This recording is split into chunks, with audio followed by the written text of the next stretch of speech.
कभी सोचा है कि जो खाना आज हमारी थाली में है वो कुछ दशक पहले कितना अलग था? चलिए आज भारतीय खाने के इसी कमाल के सफर पर निकलते हैं। यह सिर्फ स्वाद की कहानी नहीं है, बल्कि हमारी पूरी संस्कृति के बदलने की कहानी है। तो हमारी इस पूरी बातचीत का आधार है यह अध्याय, खान पान की बदलती तस्वीर। यह नाम ही अपने आप में सब कुछ कह देता है ना?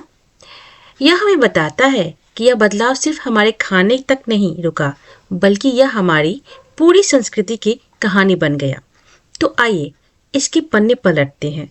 जरा एक पल के लिए सोचिए कि पिछली पीढ़ी रात के खाने में क्या खाती थी और आज हमारी प्लेट में क्या होता है। फर्क तो यह है, और शायद बहुत ज़्यादा है। यही सवाल इस पूरी चर्चा के दिल में है कि वक्त के साथ हमारा खान पान आखिर कितना बदल गया है। इस दिलचस्प सफ़र को हम 5 पड़ाव में समझेंगे। सबसे पहले देखेंगे कि कैसे एक बिल्कुल नई भारतीय थाली तैयार हुई। फिर फास्ट फूड के आने की कहानी जानेंगे। इसके बाद इस बदलाव के फायदे और नुकसान पर बात करेंगे और ये भी समझेंगे कि कौन से स्वाद कहीं गुम हो रहे हैं। और हाँ, आखिर में देखेंगे कि भोजन का भविष्य कैसा हो सकता है। तो पहला पड़ाव, एक नई भारतीय थाली। आज की हकीकत यह है कि भारत का जो पारंपरिक कुलिनरी मैप था, मतलब खाने पीने का जो नक्शा था, वो पूरी तरह से बदल चुका है। जो पकवान कभी एक खास इलाके तक ही सीमित थे, वे अब पूरे देश के बन गए हैं। और पता है, ये कोई सदियों में हुआ बदलाव नहीं है। यह तो एक क्रांति की तरह है जो बस पिछले 10 से 15 सालों में हुई है।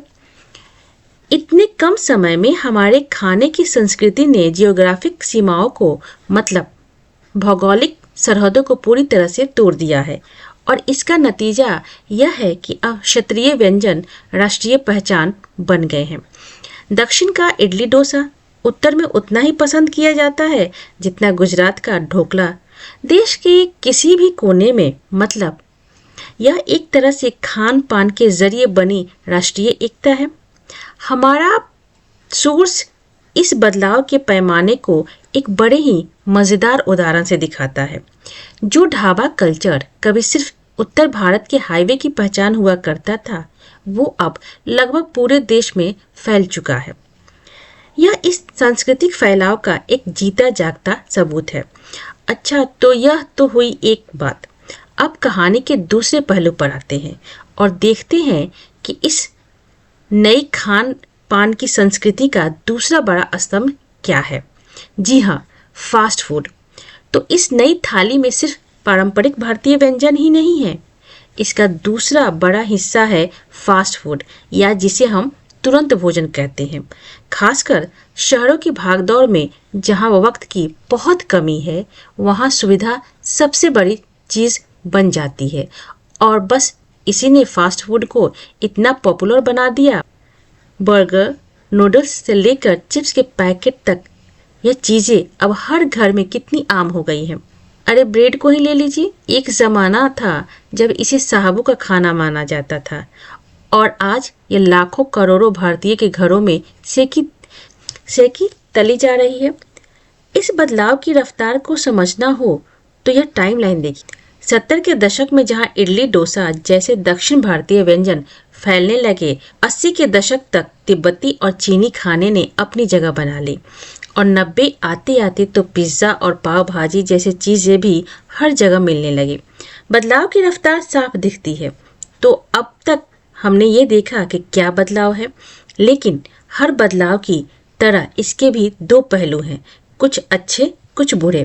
तो चलिए अब इस बहस को समझते हैं। मिश्रित संस्कृति। यह सिर्फ वैरायटी की बात नहीं है, यह एक मौलिक सांस्कृतिक बदलाव है जहां सब कुछ एक साथ मिल गया है, देसी, विदेशी और तुरंत तैयार होने वाला खाना। तो यहाँ पर जो अहम बात है वो ये है कि इस मिश्रित संस्कृति के 2 चेहरे हैं। एक तरफ इसने कामकाजी महिलाओं को सहूलियत दी और नई पीढ़ी को ढेर सारी वैरायटी दी, लेकिन सिक्के का दूसरा पहलू भी है। स्थानीय व्यंजनों का असली स्वाद और उनकी पहचान खो रही है और सेहत से जुड़ी चिंताएं भी बढ़ रही हैं। पर सवाल ये है कि यह सब हुआ क्यों? अचानक तो नहीं हुआ होगा। इसके पीछे कई बड़ी वजह थी। आज़ादी के बाद उद्योग धंधों का बढ़ना, नौकरियों के कारण लोगों का एक शहर से दूसरे शहर जाना और हाँ, कामकाजी महिलाओं की बढ़ती संख्या, इन सब ने मिलकर हमारे खान पान को हमेशा के लिए बदल दिया।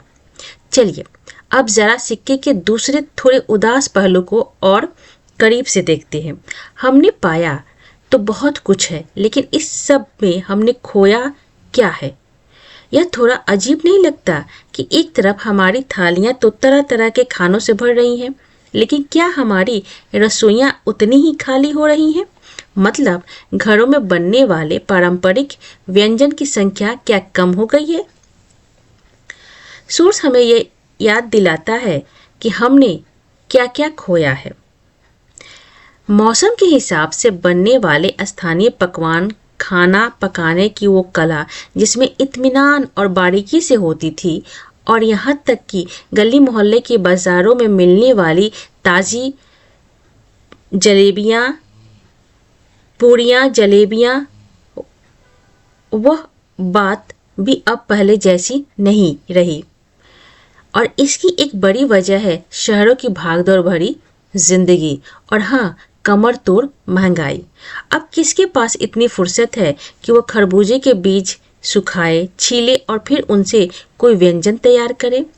ये चीज़ें अब एक तरह की लग्जरी बन गई हैं। हम सबने महसूस किया होगा, पार्टियों में या दावतों में एक ही प्लेट में इतने तरह के व्यंजन रख लेते हैं कि किसी का भी असली स्वाद मिल ही नहीं पाता। सब कुछ आपस में मिलजुल जाता है। सोर्स इसी को कहता है स्वाद का गडमड हो जाना। तो अब सवाल उठता है कि आगे का रास्ता क्या है? यहाँ से हम कहाँ जाएं? विश्लेषण के आखिरी हिस्से पर चलते हैं और भविष्य की दिशाओं पर सोचते हैं। देखिए, एक बात तो साफ है, बदलाव जिंदगी का नियम है, उसे रोका नहीं जा सकता। भारतीय खान पान हमेशा से बदलता और विकसित होता रहा है। असली चुनौती तो संतुलन बनाने में है कि हम नए का स्वागत तो करें, लेकिन अपनी पुरानी जड़ों को ना भूलें। और हमारा सोर्स इसका एक रास्ता सुझाता है, स्थानीय व्यंजनों का पुनरुद्धार, मतलब उन्हें फिर से जिंदा करना। लेकिन यह पुनरुद्धार सिर्फ बड़े बड़े 5 स्टार होटलों के मेन्यू में नहीं होना चाहिए, बल्कि उन्हें आम जिंदगी में, हमारे घरों और बाजारों में वापस लाना होगा, ताकि वे सच में जीवित रहें। और अंत में यह चर्चा एक बहुत बड़े सवाल पर आकर रुक जाती है। जब हमारे पास खाने के इतने सारे विकल्प मौजूद हैं, तो यह हमारी एक सामूहिक जिम्मेदारी बन जाती है कि हम अपनी इस विरासत में से क्या बचाना चाहते हैं और किसे भविष्य के लिए आगे बढ़ाना चाहते हैं। यह एक ऐसा सवाल है जो हम सभी के लिए सोचने लायक है।